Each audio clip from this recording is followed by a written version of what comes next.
그래서 중국에 대해서는 어떻게 좀 보시나요? 아, 네. 질문 감사합니다. 저는 이제 중국 문제와 관련해서 얘기할 때 항상 이제 대학원 이게 제가 강의를 나가다 보니까 석박사 과정애들이 저한테 질문을 해요. 뭐라고 질문하냐면, 아니 교수님 저기 왜 꼭 미국하고만 동맹을 맺어야 됩니까? 중국하고도 동맹 맺으면 안 됩니까? 이 얘기를 해요. 그래서 제가 그 설명을 해줘요. 미국과의 동맹과 중국과의 협력은 같을 수가 없다는 것이죠. 무슨 얘기냐? 이 동맹이라는 거는요, 우리가 쉽게 좀 표현하면 뭐라 그럴까? 저는 결혼과 같다는 생각을 해요. 이게 남녀가 만나서 서로 이제 대화를 하다가 이제 만나서 만남이 이루어져서 각자 결혼하기 전에는 자유롭잖아요. 자기가 하고 싶은 거 하고 하는. 그러나 결혼하는 순간 구속을 받게 돼 있잖아요. 자율성의 제약을 받습니다. 내가 하고 싶은 대로 막 다하면 결혼 생활이 이루어지겠습니까?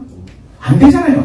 하고 싶지만 자제하고 하고 싶지만 양보하고 그렇게 해서 서로 하지 않습니까? 그 대신 가정이라는 아주 소중한 행복을 꾸리게 되는 거 아닙니까? 그래서 가정이라는 소중한 행복을 갖는 것과 거기에 따라서 그 대가로 자율성을 우리가 극복해야 되는 자율성을 받을 수밖에 없는 거예요. 만약에 내가 자율성 제약을 받기 싫다, 내 마음대로 하고 싶다, 그럼 결혼 안 하면 되죠. 동맹도 똑같은 겁니다. 내가 미국과 동맹을 맺었는데 동맹을 맺는 순간 동맹을 맺은 동맹국가로서의 역할과 책임이 있는 거예요. 그게 바로 자율성 제한입니다. 그 대신 뭘 얻느냐? 확실한 안전 보장을 받는 겁니다. 그게 동맹이에요. 근데 나는 자율성 제한받고 싫으니까 나는 뭐 간섭받기 싫어. 자율성 제한 싫어. 그럼 동맹 안 맺으면 되죠. 그렇지도 않으면서 자율성 제약을 가지고 자꾸 막 동맹을 긁고 이거는 기본이 안 돼 있는 사람들이죠. 우리만 그렇다고 해서 한미 동맹 간에 우리만 자율성 제약을 받느냐? 아닙니다. 미국도 제약을 받아요. 미국도 한국이 동맹국이기 때문에 자기네들이 하고 싶지 않은 것도 해야 되는 거예요. 그게 바로 동맹입니다.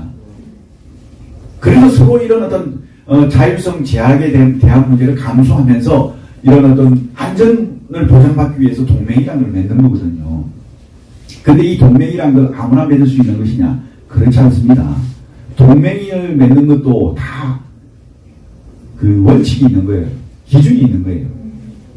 동맹을 맺으려면요, 결혼할 때 아무 남자라고 합니까? 아니잖아요. 우선 생각이 같아야 되고, 정말 건전해야 되잖아요. 아, 이 사람이 나하고 평생 같이 해야 될 수 있는 이념이 같고 생각이 같다. 그래야 하는 거 아니에요? 동맹도 똑같은 거예요. 가장 기본이 두 가지인데요. 첫 번째가 가치와 이념이 같아야 됩니다.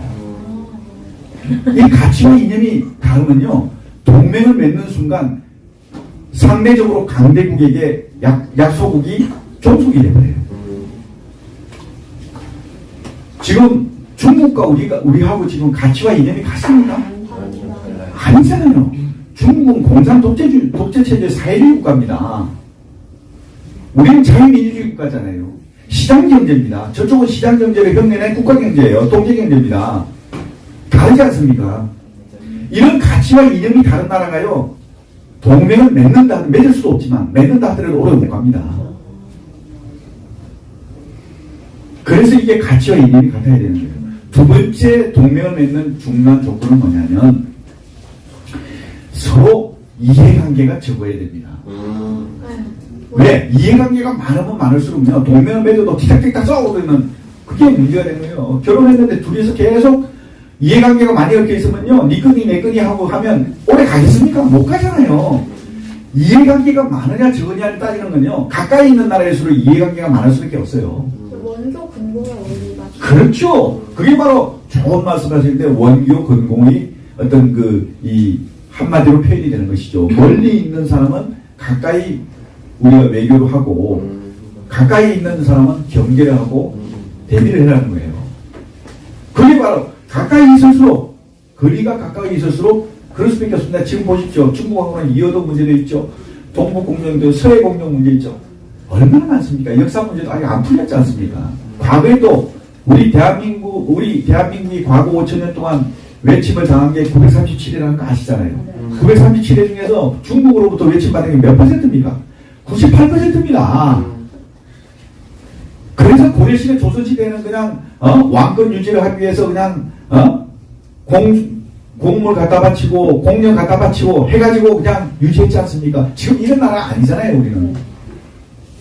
그래서 이런 어떤 동맹을 맺을 때는 분명히 조건이 있는 거예요. 아무나 하고 하는 게 아닙니다. 그런 어떤 것들 때문에 우리가 판단했을 때 미국이 그래도 우리하고 가치와 이념이 같고 이해관계도 좋고 더 중요한 거는요, 동맹을 맺을 때 이왕 맺을 것 같으면 강한 나라하고 맺는 게 맞는 거예요. 나의 생명과 관련된 문제이기 때문에. 아예 학교 다닐 때 생각해 보세요. 짱하고 내가 가까이 지내면 나머지 놈들이 나 잘 건드리고 못 건드리잖아요. 근데 짱 2도 아니고 짱 3하고 같이 가까이 지내면 건드립니까? 안 건드립니까? 건드리죠. 알죠? 경험을 많이 해보시면. 그거예요. 지금 그래도 명시국이 세계 최강의 나라가 어디냐? 저는 당연히 미국. 앞으로 저는 100년 이상 안 바뀝니다. 절대 안 바뀝니다. 바뀔 수가 없어요. 중국이 뭐 G2 이렇게 가지고 뭐 미국을 뭐 곧 따라잡을 것처럼 그렇게 막 공갈치고 뭐 중국에 굴종돼 있는 그런 어떤 그 인사들이 뭐 중국에 과대평가해 가지고 뭐 2050년 되면 미국을 뭐 따라잡느니 전부 다 그거는 기만이에요. 불가능합니다. 시진핑이가 그랬잖아요. 2050년이 되면 미국의 군사력을 견제할 수 있는 정도의 수준까지 가겠다. 중국이 시진핑이가 실토했습니다. 2050년이 되면 미국의 군사력을 뭔가 하는 게 아니고 미국의 군사력을 견제할 정도의 수준에 가겠다. 이게 뭡니까? 견제라는 건 3분의 1 개념이거든요. 지금은 3분의 1도 안 된다는 겁니다. 그것도요, 2050년도에 3분의 1에서 미국의 군사력을 견제할 수 있을 정도의 수준이 되려면요, 미국은 가만히 있고 중국만 지금처럼 열심히 가면 돼요. 그런데 미국은 가만히 있습니까? 미국은 더 빨리 가요. 안 됩니다. 저는 이제 제가 제 말로 전문가라고 말씀드리기에는 너무 좀 쑥스럽고요. 그래도 군대에 좀 오래 있으면서 작전을 함께 한 사람으로서 군사력 측면에서만큼 확실히 제가 말씀드릴 수 있는데요. 중국과 미국은 군사력으로 보면 10대 1입니다. 그걸 보면 됩니다. 그래서 시진핑이가 가장 두려워하는 것 중에 하나가 미중 무력 충돌을 가장 두려워하는 거예요. 그 정도로 말씀드려요. 더 많이 나가면 나중에 중국에서 막 컴플레인 할까 봐. 전문가로 저희가 그래서 아까 결론적으로 아까 좀 뭐 말씀하신 분이 중국과의 문제. 그래서 이제 그러면 동맹은 미국과의 동맹이잖아요. 확실히 정해졌죠. 그럼 중국은 어떻게 할 것이냐? 중국은 동맹이 아니라 협력관계예요. 협력관계입니다. 이 협력관계라는 것은 아까 동맹은 뭐라 했습니까? 결혼 관계라고 했잖아요. 이 협력관계는 친구관계예요.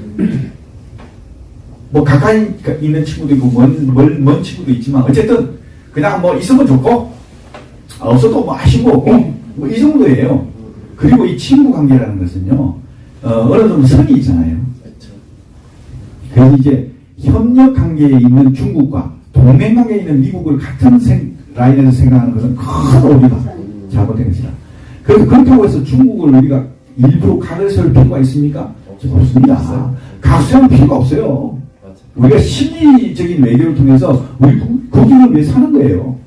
그러나 분명한 선을 그어야 된다는 것이죠. 그런데 각을 세울 필요가 없는데 더더욱이 없는 것은 굴종할 필요가 없다는 거예요. 아니 친구 사이에 무슨 굴종이 있습니까? 조폭도 아니고. 이 정권은 지금 중국에 지금 굴종하고 있잖아요. 그게 문제죠. 왜 친구 사이에 굴종을 합니까? 그게 문제죠. 그래서 이런 어떤 중국과의 관계는 한마디로 말씀드리면 굳이 각색할 필요는 없지만 굴종적으로 대할 필요도 없다. 당당하게 대해야 된다. 이게 제 중국과의 관계에서